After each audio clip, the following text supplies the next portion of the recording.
राधे राधे। आप सभी प्रिय भक्तगणों को ऋषि पंचमी की हार्दिक शुभकामनाएं। तो चलिए सुनते हैं आज ऋषि पंचमी व्रत कथा। विदर्भ देश में एक सदाचारी ब्राह्मण रहता था।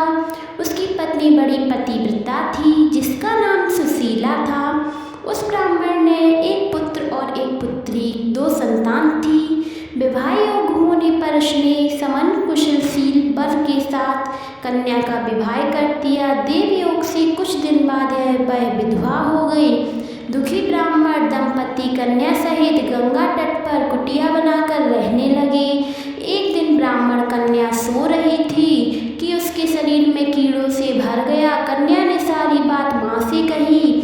माँ ने पति से सब कहते हुए पूछा, हे प्राणनाथ, मेरी साध्वी कन्या, यह गति होने का क्या कारण है? ब्राह्मण ने समाधि द्वारा इस घटना का पता लगाकर बताया, पूर्व जन्म में भी वह कन्या ब्राह्मणी थी।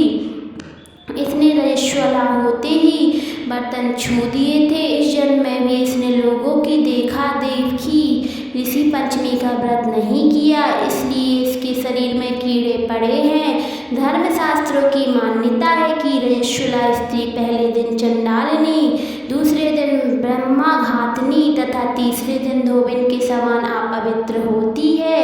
वह चौथे दिन स्नान करके शुद्ध होती है। यदि यह शुद्ध मन से अभी भी ऋषि पंचमी का व्रत करे तो इसके सारे दुख दूर हो जाएंगे और अगले जन्म में अटल सौभाग्य प्राप्त करेगी। पिता की आज्ञा से पुत्री ने विधि पूर्वक ऋषि पंचमी का व्रत किया, पूजन किया। व्रत के प्रभाव से वह सारे दुखों से मुक्त हो गई।